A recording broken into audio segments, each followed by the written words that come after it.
তুলে দেখান। নারায়ে তাকবীর।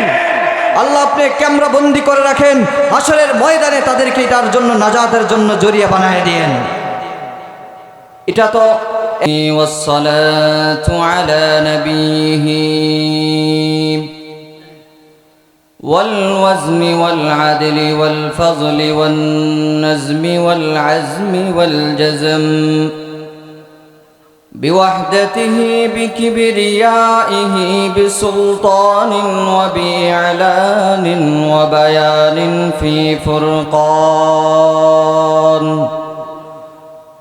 وحده لا شريك له وحدة موحدا بوحده وحيدا وأحدا بلا مدد وجدد ونصب ووصف في الكمال وأشهد أن لا إله إلا الله وحده لا شريك له لا نظير له ولا وزير له ولا مثل له ولا مثيل له ولا بداية له ولا نهاية له ولا قبل له ولا بعد له ولا زد له ولا ند له وأشهد أن سيدنا وسندنا وحبيبنا وحبيب ربنا وطبيبنا وطبيب قلوبنا ومخدومنا ومعصومنا ومعضودنا أجمل الخلق وأشرف الخلق وأكمل الخلق وأنور الخلق وأعظم الخلق وأحسن الخلق من السدارة والبداية والحكاية والعناية والهداية والأمانة والإمامة أما بعد فقد قال الله تبارك وتعالى في كلامه المجيد وفرقانه الحميد أعوذ بالله من الشيطان الرجيم بسم الله الرحمن الرحيم ثم جعلناه نطفة في قرار مكين صدق الله العظيم. وعن عبد الله بن مسعود رضي الله تعالى عنه قال قال النبي صلى الله عليه وسلم إن أحدكم يجمع خلقه في بطن أمه 40 يوما نطفة ثم يكون علقة مثل ذلك ثم يكون مضغة مثل ذلك أو كما قال النبي عليه الصلاة والسلام. একটু প্রাণ খুলে জিকির করা যাবে তো সবাই পড়ি লা ইলাহা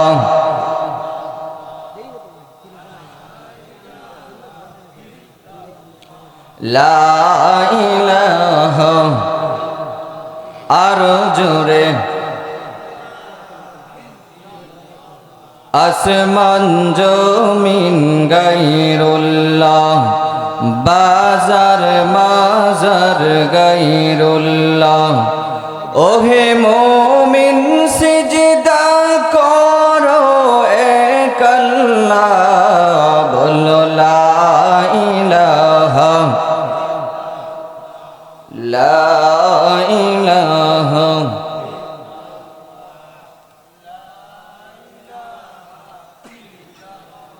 আসিয়া বলে আল্লাহ আল্লাহ ফেরাউন দিল কত জ্বালা আমার আল্লাহ বলে ও গো জিবরাইল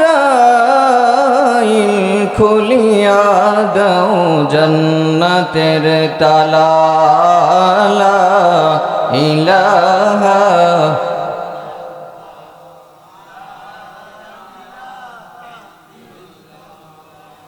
লা ইলাহা ইল্লাল্লাহু মুহাম্মাদুর রাসূলুল্লাহ। মুকুন সুস্তি দর নমাজে পঞ্জ গানা, মুকুন সুস্তি দর নমাজে পঞ্জ গানা, ফাওয়াইলুল লিল মুসাল্লিন আল্লাযিনা এক জমানা সোহবতে বা আউলিয়া, এক জমানা সোহবতে বা আউলিয়া, বেহতর সদ সালে তাআত বেরিয়া। মাইন মুমিন সোয়ে মুমিন মিশাওয়াদ, মাইন মুমিন সোয়ে মুমিন মিশাওয়াদ, মাইন কাফির সোয়ে কাফির মিশাওয়াদ। আলহামদুলিল্লাহ। সর্বপ্রথম কার শুকরিয়া আমরা জ্ঞাপন করব? কেন? আল্লাহ তাআলা আমাদেরকে একটি দ্বীনি মজলিসে বসার তৌফিক দিয়েছেন। যদি আমরা খুশি থাকি, দিল ভরা দরদ ভরা কণ্ঠে আয়া আবেগ নিয়ে, মায়া নিয়ে, মোহাব্বত নিয়ে, আল্লাহর প্রেমকে হৃদয় প্রাণে উজাড় করে, আল্লাহর দেওয়া নিয়ামত কণ্ঠকে সর্বস্ব বিলীন করে দিয়ে, তার দেওয়া দুর্বল এই বান্দার জিহ্বা এবং ঠোঁটের মাঝখান দিয়ে একবার সেই আলিশান মালিকের দরবারে কালিমাতুশ শুকর গুজার করছি আলহামদুলিল্লাহ। আরো জোরে বলি আলহামদুলিল্লাহ।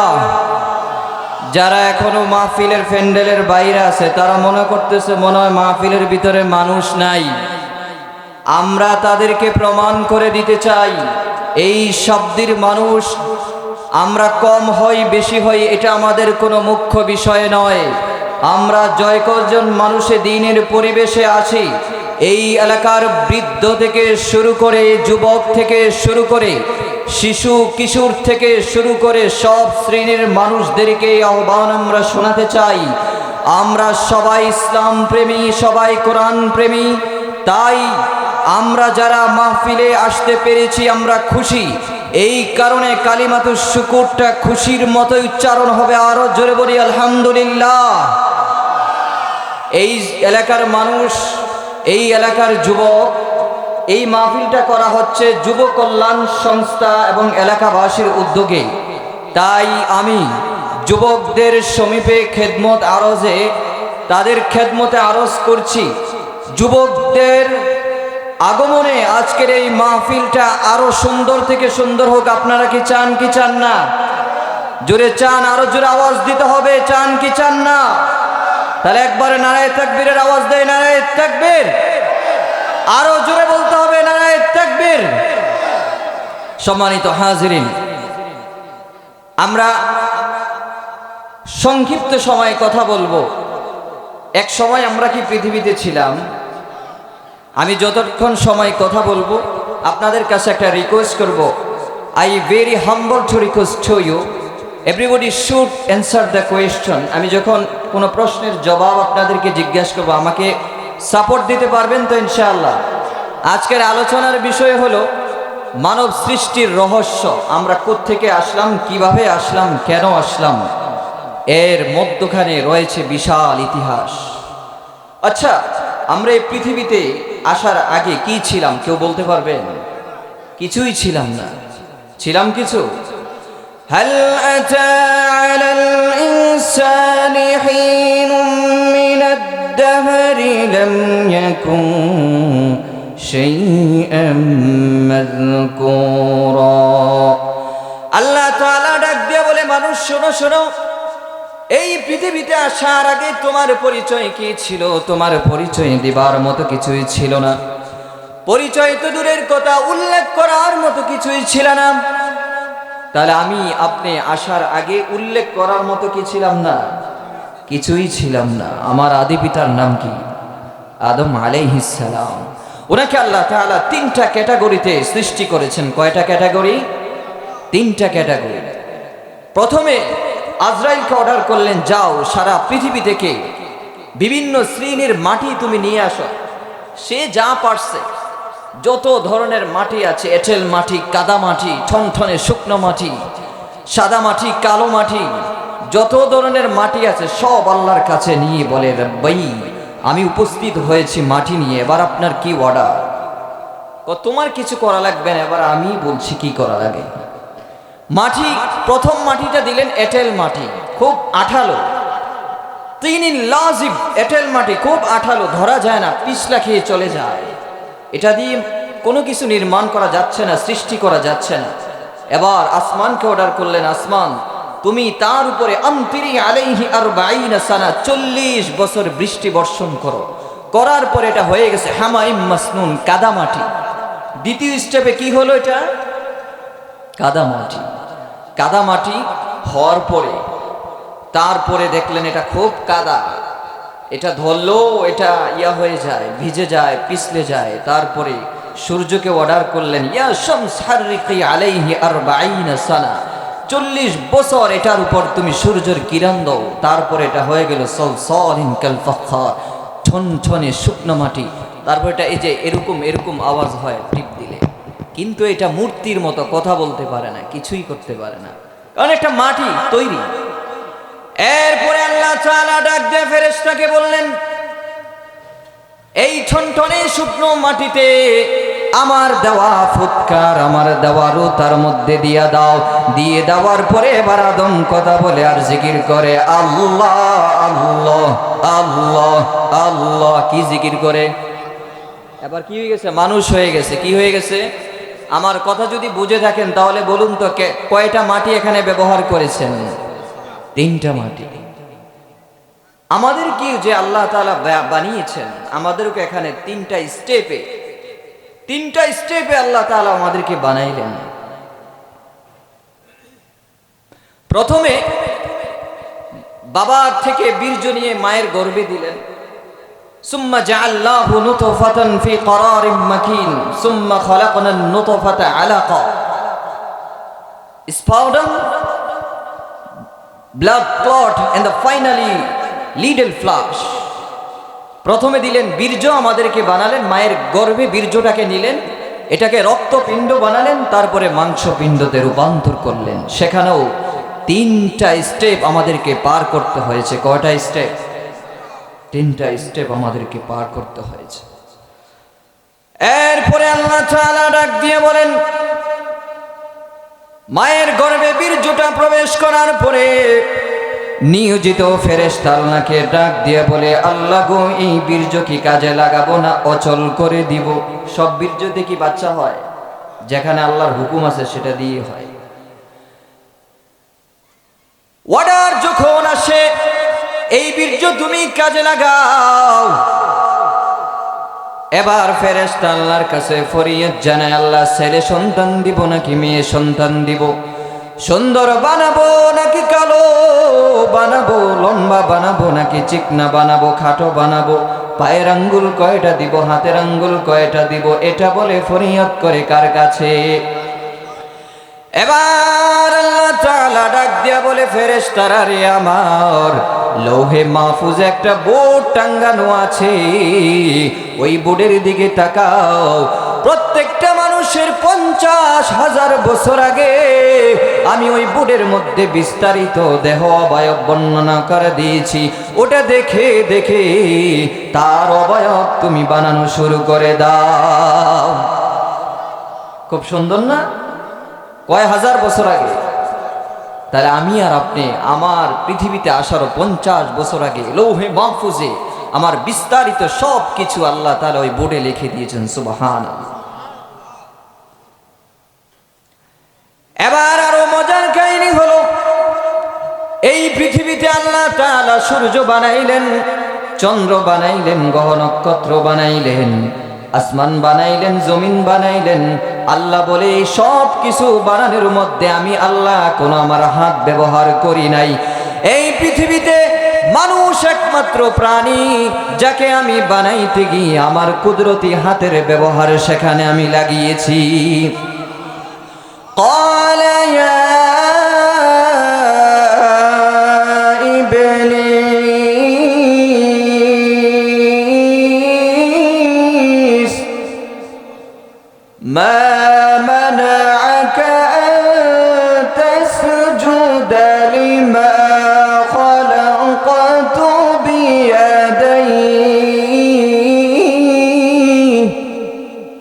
আয়াতে আল্লাহ বলেছেন যে আমি পৃথিবীর কোনো সৃষ্টিতে আমার হাত লাগাই নাই, শুধু একমাত্র মানব সৃষ্টি করতে গিয়ে আমার হাতের ব্যবহার আমি করেছি।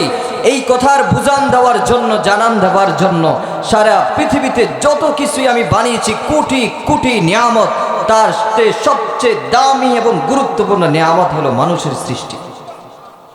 খুশি না বেজার? মাহফিল আসা দরকার আছে না নাই? কেন আসে দেখেন, আমারও আপনাকে আল্লাহ তাআলা বানাইতে গিয়ে কতগুলি স্টেপ এখানে পার করেছেন। How the little embryo develop in the mother stomach. মায়ের গর্ভে আল্লাহ তাআলা একটা ভ্রূণকে, একটা বাচ্চাকে কতটা স্টেপে আল্লাহ তাআলা নিয়ে গেলেন। প্রথমে বীর্য, তারপরে রক্তপিণ্ড, মাংসপিণ্ড, সেই মাংসের ভিতরে আবার কঙ্কাল ঢুকাইলেন। কঙ্কালের উপরে আল্লাহ বলেন, শুধু কঙ্কাল খারাপ দেখা যায়, আল্লাহকে আমার সহ্য হয় না, আমি আমার দামি জিনিস বানাবো। ফেরেশতারা মানা করেছিল, আমি যখন ইচ্ছা করেছি বানাবো এবং সেটা আমার প্রিয় করেই বানাবো। فَكَسَوْنَا الْعِظَامَ لَحْمًا।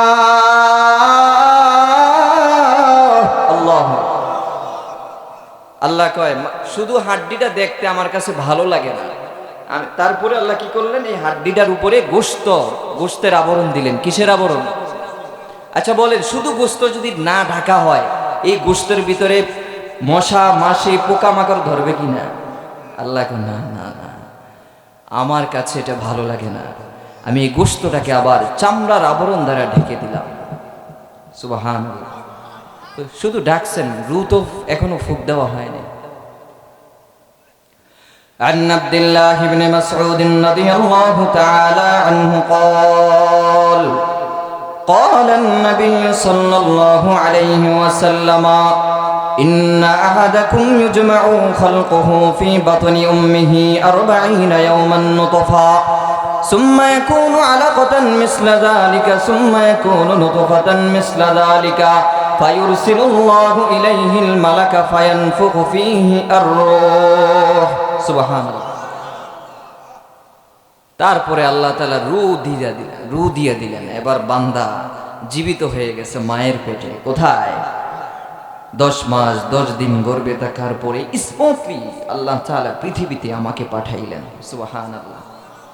মায়ের পেটে কি খাবার খেলাম? মায়ের গর্ভের মায়ের নাভির সাথে আমার নাভিটা একটা কানেকশনের মাধ্যমে যুক্ত করে আল্লাহ আমাকে খাওয়িয়েছেন না? এবার আল্লাহ তাআলা ডাক দিয়ে বলে, বান্দারে, তোরে বানাইতে গিয়ে আমি এতগুলো স্টেপ পার করলাম, এবার তোকে আমি কেমন সৃষ্টি আর অবয়ব দিলাম রে বান্দা, একবার দেখ। হুয়াল্লাযী ইউসাউইরুকুম ফিল আরহামি কাইফা ইয়াশা।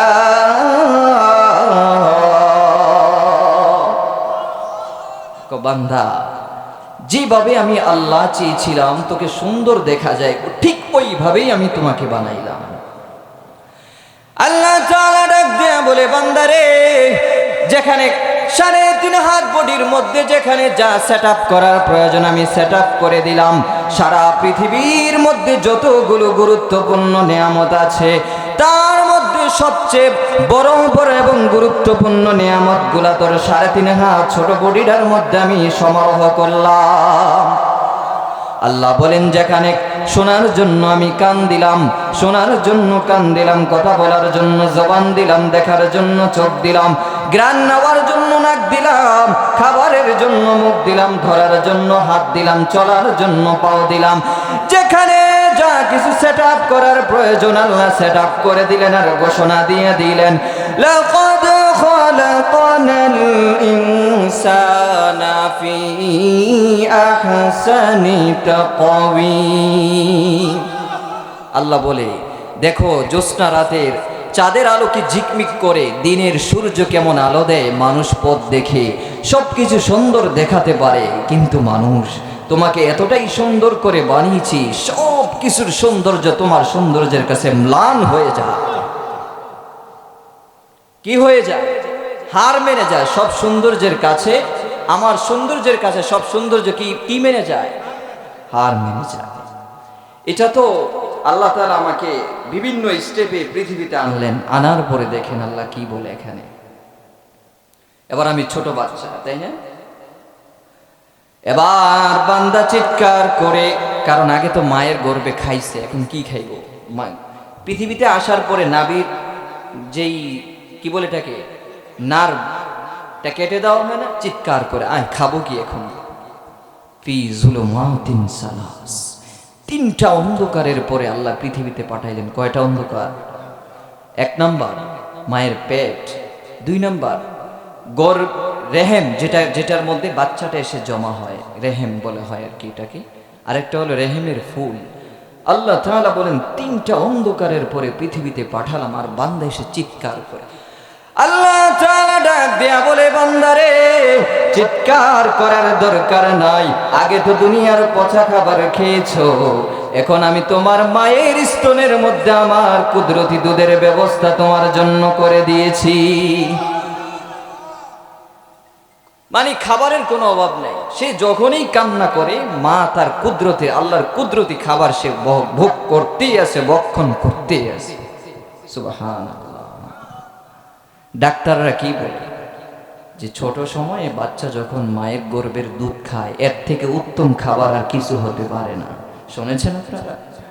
এটার মধ্যে আল্লাহ তাআলা কত ধরনের vitamin A B C D রেখে দিয়েছেন, একমাত্র আল্লাহই ভালো জানে।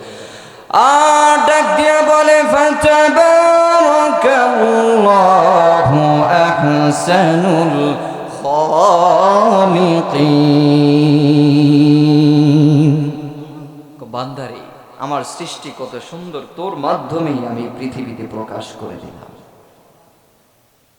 এরপরে আসেন, এবার আল্লাহ তাআলা ডাক দিয়ে বলেন, এটা তো আমি বানাইলাম, পৃথিবীতে আনলাম, গঠন দিলাম, সব কিছু করলাম, এবার দুনিয়ার বান্দার অবস্থা কেমন হবে এখানে আল্লাহ কিছুটা বর্ণনা করেছেন সূরাতুল মুমিনুনের মধ্যে, মুমিনের মধ্যে। ওয়াল্লাযী ইউখরিজুকুম তিফলান সুম্মা লিতাবলুগু আশুদ্দাকুম সুম্মা লিতাকুনু শুয়ুখা। আল্লাহ বলেন, মায়ের গর্ভে থেকে বের হয়ে আসার পরে প্রথমে আমরা কি ছিলাম? বাচ্চা, শিশু। মানুষের এই পৃথিবীতে আসার পরে তার বয়সের তিনটা স্টেপ থাকে। কয়টা স্টেপ? শিশুকাল, যৌবনকাল আর বৃদ্ধকাল। শিশুকালে তো সবাই আদর করে, 15 বছরের এক পর্যন্ত, বালেগ হওয়ার এক পর্যন্ত তো আমলনামার খাতাই আল্লাহ খুলে না।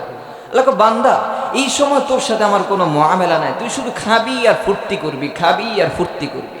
15 বছর পরে তোর জন্য আমি আমলনামার খাতাটা খুলবো, সওয়াব আর গুনাহ আমি একটু লিখবো আর কি, দেখি তোকে দুনিয়াতে পাঠানোর পরে এত কষ্ট করে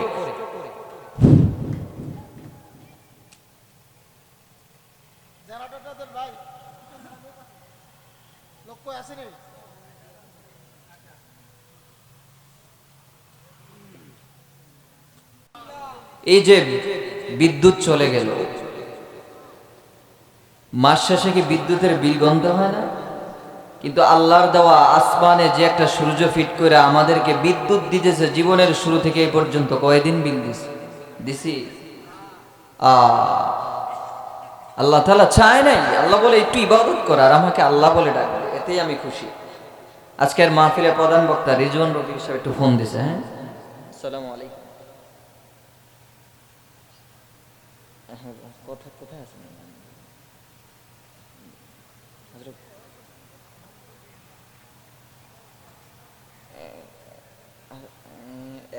এত দূর না, আরেকটু কাছে। আমরা একটু সময় নিচ্ছি আপনার জন্য, সমস্যা নেই, আপনি আসেন। আর লোক পাঠাই দিচ্ছে আপনাকে রিসিভ করার জন্য।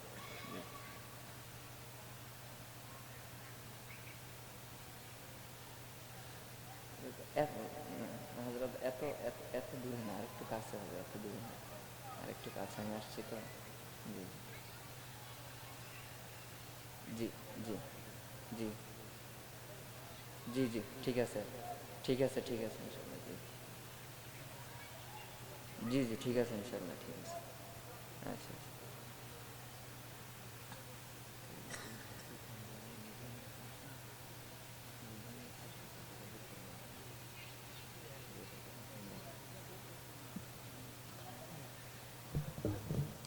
বলি আলহামদুলিল্লাহ। কোথায় ছিলাম আমরা? শিশুকালে মনে হয় না?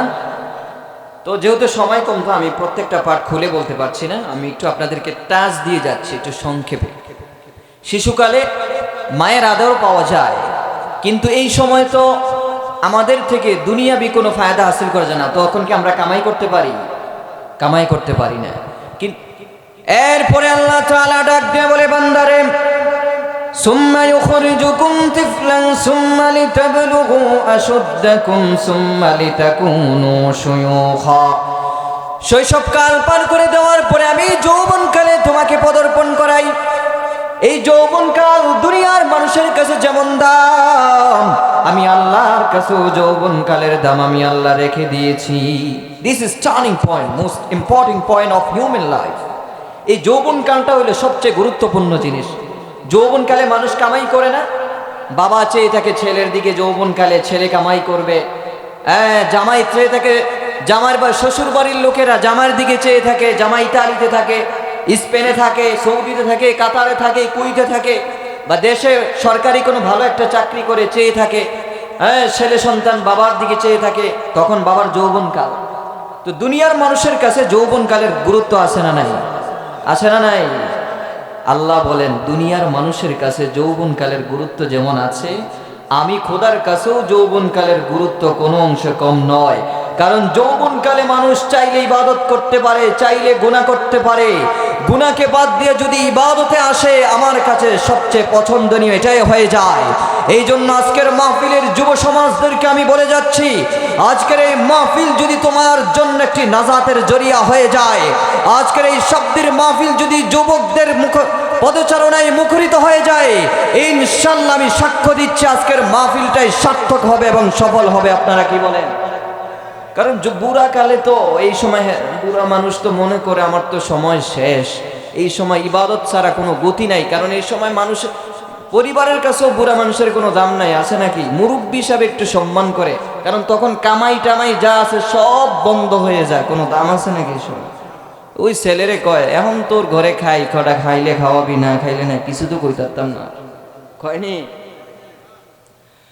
যুবকদেরকে লক্ষ্য করে নবী করিম সাল্লাল্লাহু আলাইহি ওয়াসাল্লাম হাদিসের মধ্যে বলেন, আন আবি হুরায়রা রাদিয়াল্লাহু তাআলা আনহু قال قال النبي صلى الله عليه وسلم ومنها شاب نشأ في عبادة الله। এই হাদিসের মধ্যে আল্লাহ কি বলেন?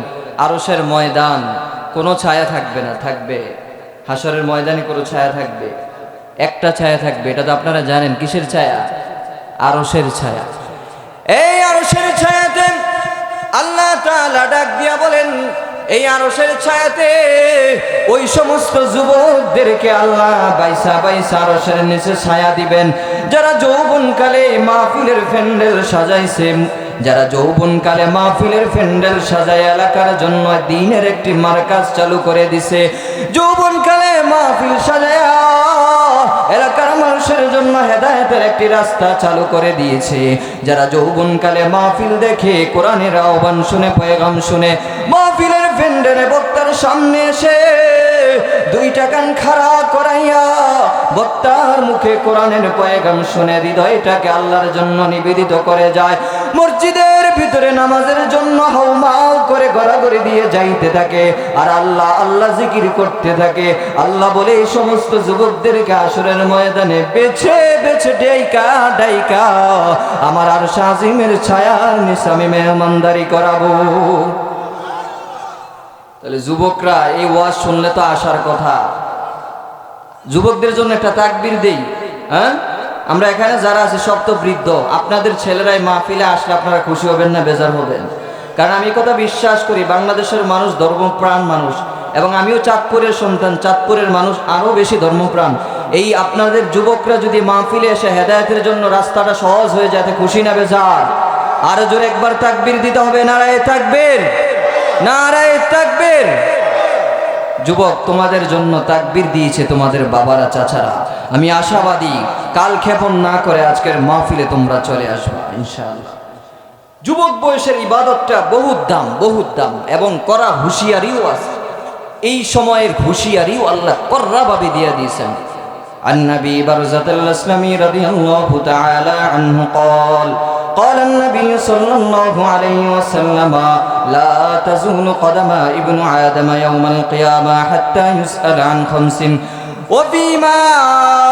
وفي شبابه فيما أفنى وعن شبابه فيما أفنى.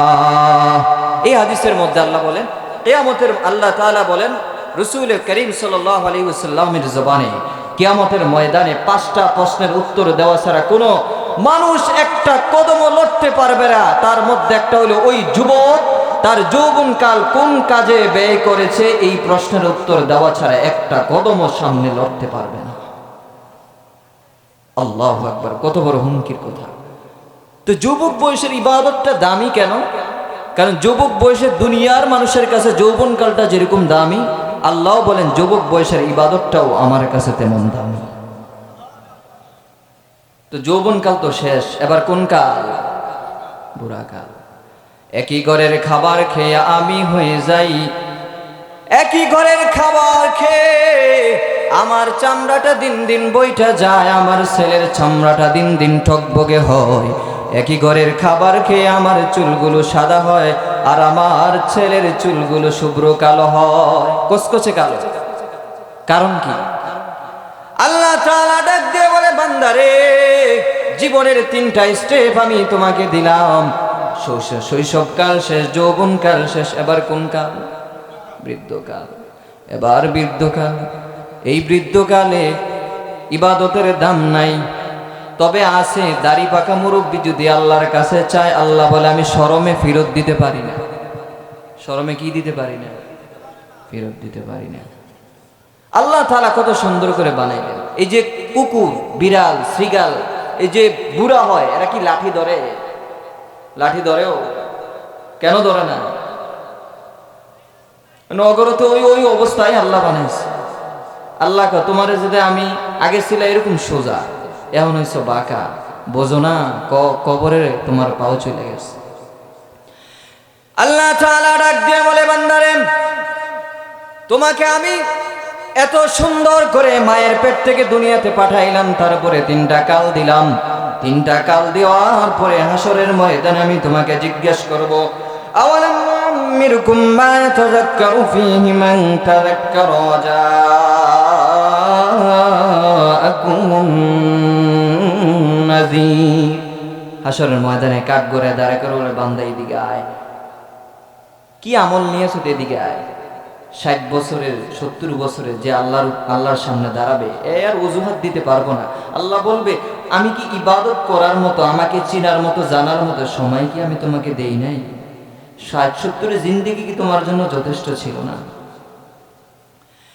এবার আল্লাহ তাআলা দুনিয়ার মানুষকে ডাক দিয়া বলে, ইয়া আইয়ুহাল ইনসানু মা গররাকা বিরাব্বিকাল কারীম। আল্লাহ তাআলা ডাক দিয়া বলে, বান্দারে এত সুন্দর করে আমি বানাইলাম, এতগুলো প্রসেসের পরে দুনিয়াতে আনলাম, কোন জিনিস তোমাকে ধোঁকা দিল? কোন জিনিস তোমাকে প্রতারণা করলো? আমার মালিকের পামি, মালিকের কুদরতি পায়ে সিজদা করার জন্য তোমাকে কে বাধা দিল? 5 ওয়াক্ত নামাজ পড়তে কতক্ষণ লাগে? কতক্ষণ লাগে? প্রত্যেক নামাজ যদি 15 মিনিট করে ধরি তাহলে কয় মিনিট? 5 15 75, মানে 1 ঘন্টা 15 মিনিট। দিনে রাতে কয় ঘন্টা? 24 ঘন্টা। 24 ঘন্টা দেখে 1 ঘন্টা 15 মিনিটও যুবক আল্লাহর কুদরতি পায়ে সিজদা করার মতো সময় হয় না। এই জন্য আল্লাহ ডাক দেয়া বলে, বান্দারে এত সুন্দর করে বানাইলাম, বানানোর পরে কোন জিনিস আমার কুদরতি পায়ে সিজদা করতে তোকে বাধা দিল? আয় তোর ওই নাপাক কপালটা দিয়ে, ছোট কপালটা দিয়ে একবার খালি আমার কুদরতি পায়ে সিজদা দিয়ে দেখ রে যুবক, আমি আল্লাহ তোর গুনাহগুলো বৃষ্টির ফোঁটার মতো ছড়াইয়া মাফ করাইয়া দিব। তাহলে বানাইলেন কে? এটা তো সন্দেহ নেই, স্রষ্টাকে। এই জমিন কার? এই আসমান কার? প্রমাণ আছে? আছে কোরআন শরীফে সূরা ফুরকান, আল্লাযী লাহু মুলকুস সামাওয়াতি ওয়াল আরদি ওয়া লাম ইয়াত্তাখিয ওয়ালাদান ওয়া লাম ইয়াকুল লাহু شريك في الملك আল্লাহ তাআলা বলেন এই জমিন আমি বানাইলাম, এই আকাশ আমি বানাইলাম, এই জমিন এবং আকাশের মাঝখানে যা কিছু আছে সব আমি বানাইলাম। তাহলে বানাইলাম তোমাকে আমি, এই জমিনেরও মালিক আমি, এই আকাশেরও মালিক আমি, সুতরাং বিধান হবে কার? এই জমিনে বিধান হবে কার? আল্লাহ তাআলা ডাক দিয়ে বলে ইনিল হুকমু ইল্লা লিল্লাহি আমারা আল্লা তা'বুদু ইল্লা ইয়া। যখন এই কথা প্রমাণ হয়ে গেল আমি বানাইলাম তোমাকে, জমিনও বানাইলাম, সুতরাং আমিও আল্লাহ অর্ডার করে দিলাম এই জমিনে বিধান হবে কার? স্বীকার তো করলেন আমার সাথে, কিন্তু বাস্তবে বিধান কার চলে? কার চলে? আল্লাহ বিধান দিলেন চুরি করলে হাত কাটো, জিনা করলে পাথরের নিক্ষেপ করো, 80টা দৌড়া দাও, বেত্রাঘাত করো, সন্ত্রাসবাদ করলে তাকে জেলে ঢুকিয়ে দাও, কেউ যদি কাউকে অন্যায়ভাবে হত্যা করে বিনিময়ে তাকে হত্যা করে দাও, কেউ যদি কোনো মা বোনের ইজ্জত নিয়ে সিনিমিনি খেলে তাকে সবার সামনে বেত্রাঘাত করে মানুষকে বেত্রাঘাত জানান দিয়ে দাও, তাহলে দেখবা একটা মানুষের সামনের দিন থেকে অন্যায় করার মতো সাহস পাবে? ক্ষমতার চেয়ারে বসে আল্লাহর বিরুদ্ধে, নবীর বিরুদ্ধে স্লোগান দিতে পারার মতো দুঃসাহস দেখাবে? তাহলে স্বীকার তো করে ফেললেন জমিন আল্লাহর, বানাইলেন আল্লাহ, বিধান হবে আল্লাহর। কিন্তু এটা যদি এখন বাস্তবে বলা হয় আল্লাহর বিধান কায়েম করার জন্য আপনারা এই সামনের পৃথিবীতে, সামনের বাংলাদেশে যেই সুযোগ আসছে আমাদের সামনে, চেষ্টা করবেন যিনি আল্লাহর জমিনে আল্লাহর বিধানের জন্য চেষ্টা করেন তার হাতে হাত রেখে আল্লাহর বিধানকে এই জমিনে বাস্তবায়ন করার জন্য চেষ্টা করবেন। রাজি আছেন তো? মুখে না বাস্তবে? বোর্ডের সময় তো দেখা যায় কোনো আলেম দাঁড়াইলে তার পক্ষে একজনও পাওয়া যায় না, বিপরীতে অনেক পাওয়া যায়। কিন্তু আল্লাহ বলেন বানাইলেন আমি, বানাইলাম আমি, জমিনও দিলাম আমি, আমার জমিনে আমার বিধান হবে, এটাই তো ছিল কথা। কিন্তু আমি আমার জমিনে আমার বিধান তোমাকে দায়িত্ব দেবার পরে তুমি তো বান্দা আমার সাথে নিমক হারামি করেছো, কথা ঠিক নেই? 2024-এর 5ই আগস্টের পরে কি মাসে হয়েছিল গণ অভ্যুত্থান? এই যে নতুন বাংলাদেশের স্বাধীনতা জুলাইতেও শুরু হয়েছিল, আগস্টে গিয়ে শেষ হয়েছিল। নতুন একটি বাংলাদেশ আমরা পেয়েছি। নতুন বাংলাদেশে যেই মেসেজটা আমি দিতে চাই, এই যে এতক্ষণ কাহিনী বললাম, আল্লাহ আমার পিছনে এত শ্রম দিলেন, দেওয়ার পরে আল্লাহরও তো কিছু চাওয়া পাওয়া আছে নাকি? আল্লাহ বলেন লক্ষ লক্ষ পয়গম্বর পৃথিবীতে আমি পাঠাইলাম, সবার কথা এবং দাওয়াত একটাই ছিল, আল্লাহ ছাড়া কোনো মাবুদ নাই, আল্লাহর বিধান ছাড়া কোনো বিধান নাই। এই জমিন যদি টিকে রাখতে হয় আল্লাহর বিধানের মাধ্যমেই টিকে রাখতে হবে। আর যদি এই জমিন আল্লাহর বিধান যদি বাস্তবায়ন না করা যায়, সাহাবায়ে কেরাম একে একে বদর কায়েম করেছেন, উহুদ কায়েম করেছেন, খন্দক কায়েম করেছেন, অনেক সাহাবায়ে কেরাম বুকের তাজা রক্ত দিয়া এই জিহাদের ময়দানে শহীদ হয়েছেন। এরকম ঘটনা আপনারা শুনেছেন কিনা? ইসলামটা কি এত সহজে বাংলাদেশে আসছে? না, আসার পিছনে বহুত রক্ত এই পৃথিবীর জমিনে রক্তাক্ত করে এই জমিন রক্তে সিক্ত হয়ে তারপরে আমাদের কাছে ইসলাম এসেছে। বদরের প্রান্তরে কয়জন শহীদ হয়েছিল? 313 জন। ইসলামের প্রথম যুদ্ধ। উহুদে, খন্দকেতে তো ঘটনা বহুত আছে, ওইদিকে আর নাই গেলাম, মূল আলোচনায় চলে আসি। ইসলামটা তো এত সহজে আসে নাই। তাহলে আল্লাহ বলেন জমিন আমি দিলাম, বিধান আমি দিলাম, সব কিছু আমি দিলাম, তো আমার জমিন আমার বিধান বাস্তবায়ন করো না কে রে বান্দা? কার পিছনে দৌড়াও? কোন তাগুতি শক্তির পিছনে দৌড়াও যে শক্তি তোমাকে শিখায় আল্লাহর বিরুদ্ধে কথা বলার জন্য, যেই মসনদের চেয়ার তোমাকে শিখায় আল্লাহর বিরুদ্ধে কথা বলার জন্য, নবীর বিরুদ্ধে কথা বলার জন্য। ওলামায়ে কেরাম যখন মাইককে সামনে নিয়ে এই মাহফিলের মঞ্চগুলোতে আল্লাহ আল্লাহর কথা বলেন, আল্লাহর বিধানের কথা বলেন, তাদেরকে এই মাহফিলের বেঞ্চে, মাহফিলের প্যান্ডেল, স্টেজের মধ্যে তাদেরকে অবরুদ্ধ করা হয়েছে কিনা আমার এই বাংলার জমিনে? এরকম ঘটনা আছে না নাই? সামনের এই বাংলাদেশে আমরা এরকম ঘটনা দ্বিতীয়বারের মতো আর দেখতে চাই না। সুতরাং নতুন বাংলাদেশে একজন আলেমের হাতে হাত রেখে আল্লাহর এই জমিনে আল্লাহর বিধানকে বাস্তবায়ন তুলে দেখান। নারায়ে তাকবীর। আল্লাহ আপনি ক্যামেরা বন্দি করে রাখেন, হাসরের ময়দানে তাদেরকে এটার জন্য নাজাতের জন্য জরিয়া বানায় দিয়েন। এটা তো একটা হিস্টোরির মাধ্যমে বললাম, এটার সপক্ষে আয়াতও আছে। কি আছে? ফেরেশতাদেরকে যখন বললেন আমি দুনিয়াতে আমার প্রতিনিধি বানাইতে চাই, ফেরেশতারা বলে আল্লাহ দরকার নাই, ঘুষাঘুষি করবে, মারামারি করবে, ক্ষমতা নিয়া চেয়ার নিয়ে লাগবে নিও। দুই পক্ষ লাগেনি, একই গ্রুপের দুই পক্ষ। ফেরেশতা কয় চুপ থাক, আমি যেটা ভালো মনে করি সেটাই আমি করবো, তোকে কাছে একটু চাইছিলাম আর কি, লাড়া দিয়া দেখি না তোর দ্বারা চলবো না। আল্লাহ বলে ওয়াইয ক্বালা রাব্বুকা লিল মালাইকাতি ইন্নী জাইলুন ফিল আরদি খলিফা। আল্লাহ তাআলা ডাক দিয়ে বলে বান্দারে, নবীকে লক্ষ্য করে বললেন, নবী হে, আপনাকে আমি পাঠাইলাম আমার প্রতিনিধি হিসাবে, আপনি আমার জমিনে আমার বিধান বাস্তবায়ন করবেন, কিন্তু আমি জানি আপনি চিরকাল থাকবেন না। আপনি আসার পরে আপনার উম্মত যারা হবে তাদেরকে আমার এই জমিনে আমার প্রতিনিধি বানিয়ে দিলাম। আপনারা এবার আমার প্রশ্নের জবাব দেন, প্রতিনিধির কাজ কি হয়?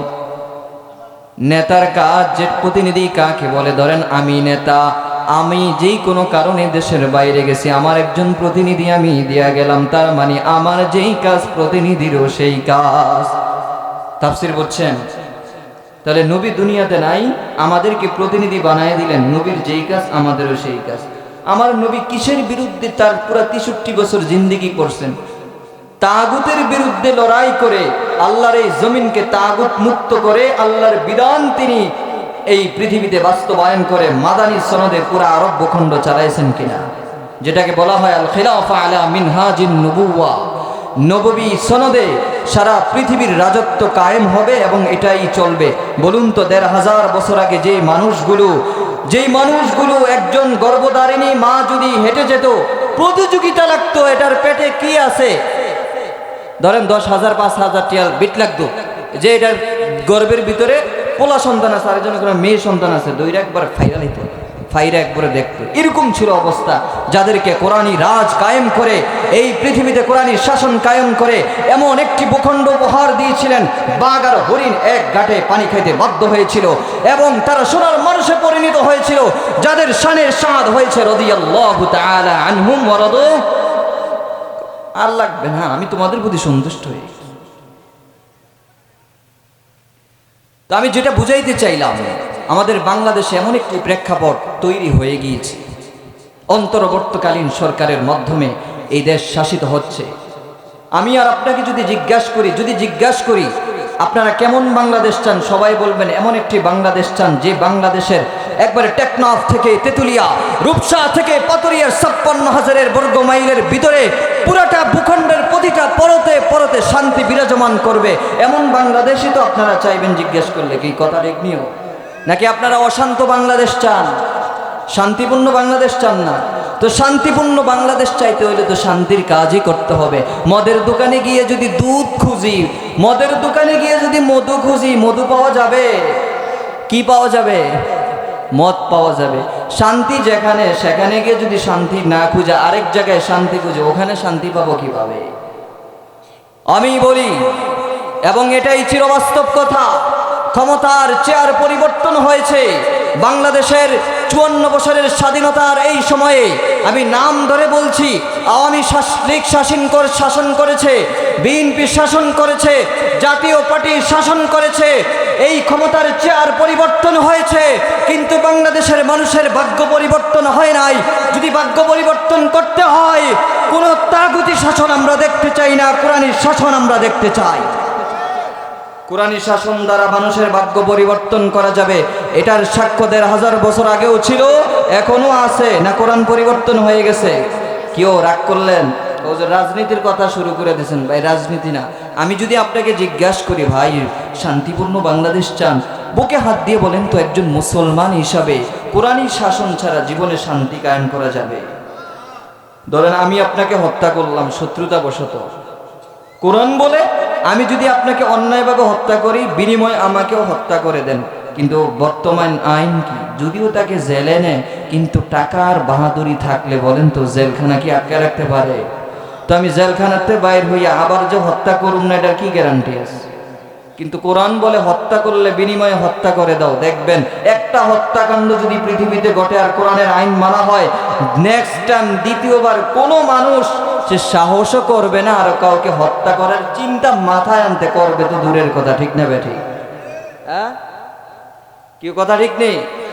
তাহলে কোরআনী শাসন বাংলাদেশে বাস্তবায়ন হোক, এটাই তো আপনারা চান। আমরা হুজুর রাজনীতির কথা বলেন। আচ্ছা, আমি এখন আপনাদেরকে জিজ্ঞেস করি, আমরা কার উম্মত? রাসূলুল্লাহ সাল্লাল্লাহু আলাইহি সাল্লামের উম্মত। আপনারা যারা রাসূলের জীবনী শুনেছেন বলেন তো, রাসূলের জীবনে রাজনীতি আছে না নাই? কয় বছরের? 10 বছর। মদিনাতে যাইই তো রাজনীতি শুরু করছেন। মক্কায় তো খালি দাওয়াত দিছে, দাওয়াত দিয়ে আর টিকতে পারে নাই। পরে মদিনাতে গিয়া একটা ভূখণ্ড কায়েম করছেন। কায়েম করার পরে এরপরে রাজত্ব শুরু করে দিয়েছেন। সেই রাজত্ব কেসরা পারস্য, রোম সম্রাট, পারস্য সম্রাটের যেই রাজপ্রাসাদ ছিল সেগুলোকে ভেঙ্গে তছনছ করে দিয়ে সেই রাজত্ব সারা আরব ভূখণ্ড ছড়িয়ে গিয়েছিল। সেখান থেকে কোরআনের আহ্বান সারা পৃথিবীময় বিশ্বময় ছড়িয়ে গিয়েছিল। সাইয়্যিদিনা হযরত ওমরের আমলে পুরা অর্ধ জাহান শাসন করেছেন যিনি, তার নাম কি? হযরতে ওমর। তো কথা যেটা বলতেছিলাম, আমি যেই রসুলকে রসুল বলে স্বীকার করি, সেই রসুলের জীবনে রাজনীতি আছে। আমি একজন তার নগণ্য উম্মত হিসাবে আমি রাজনীতির কথা বলবো, এটাই তো স্বাভাবিক ভাই। তিনি আমাকে সুস্থ রাজনীতি শিক্ষা দিয়েছেন। তিনি আমাকে রক্ষক হয়ে বক্ষকের রাজনীতি শিক্ষা দেয় নাই। তিনি আমাকে এক কলমের খোঁচায় কোটি কোটি টাকা আত্মসাৎ করার রাজনীতি শিক্ষা দেয় নাই। তিনি আমাকে সাধারণ জনগণের প্রাপ্য তার কাছে বুঝিয়ে দেবার রাজনীতি শিক্ষা দিয়েছেন। তিনি আমাকে সৎ সহজ রাজনীতি শিক্ষা দিয়েছেন। তিনি আমাকে ক্ষমতার চেয়ারে বসে একজন গরিব দুঃখীর কথা শুনে তার ব্যথায় ব্যথিত হয়ে সমবেদনা জ্ঞাপন করার রাজনীতি শিক্ষা দিয়েছেন। তিনি আমাকে শ্রমিকের ঘাম শুকানোর পূর্বে তার উপযুক্ত মজুরি বুঝিয়ে দেওয়ার রাজনীতি শিক্ষা দিয়েছেন। তিনি আমাকে চুরি করলে, অন্যায়ভাবে আমার সম্পদ আত্মসাৎ করলে হাত কেটে দেবার রাজনীতি শিক্ষা দিয়েছেন। তিনি আমাকে অন্যায়ভাবে কাউকে হত্যা করলে তার কল্লাটা ফেলে দেওয়ার রাজনীতি শিক্ষা দিয়েছেন। তিনি আমাকে একজন মার সেবা করার রাজনীতি শিক্ষা দিয়েছেন। তিনি আমাকে মাকে বৃদ্ধ হলে, বাবাকে বৃদ্ধ হলে বৃদ্ধাশ্রমে পাঠিয়ে দেবার রাজনীতি শিক্ষা দেয় নাই। এরকম সুন্দর একটি সুশৃঙ্খল সমাজ আমাদের এই পৃথিবীতে, আমাদের এই বাংলার জমিনে হোক। আপনারা চান কি চান না? সারা বাংলাদেশে সামনের সিচুয়েশনে এমন একটি প্রেক্ষাপট তৈরি হচ্ছে, ওলামায়ে কেরাম থেকে ইসলামী আন্দোলন খেলাফত আল খেলাফা আলা মিনহাজিন নবুওয়া যদি হাতে হাত রেখে যদি বাইয়াতে রিদওয়ানের মতো ওসমান হত্যার প্রতিশোধ নিয়ে যেরকম গাছের নিচে বসে বাইয়াতে রিদওয়ান করেছিল, ইয়া রাসূলুল্লাহ, যদি আজকের জিহাদের ময়দান কায়েম করতে গিয়ে সারা দুনিয়ার, সারা মদিনার সাহাবায়ে কেরাম যদি আজকে আমাদেরকে শাহাদাত বরণ করতে হয়, রাসূলুল্লাহ আপনি পিছ পাও হবেন না, আমরা সবাই শাহাদাত বরণ করে নিব। সেরকম যদি ওলামায়ে কেরামের হাতে হাত রেখে বাইয়াতে রিদওয়ান করতে পারেন, দেখবেন টেকনাফ থেকে তেতুলিয়া, রূপসা থেকে পাতুরিয়ার 56,000-এর বাংলাদেশের ভিতরে এমন একটি শান্তিপূর্ণ সমাজ বিরাজমান করবে, যেরকম শান্তিপূর্ণ সমাজ বাংলাদেশের ইতিহাসে আজও পর্যন্ত কেউ দেখে নাই। বিশ্বাস হয়?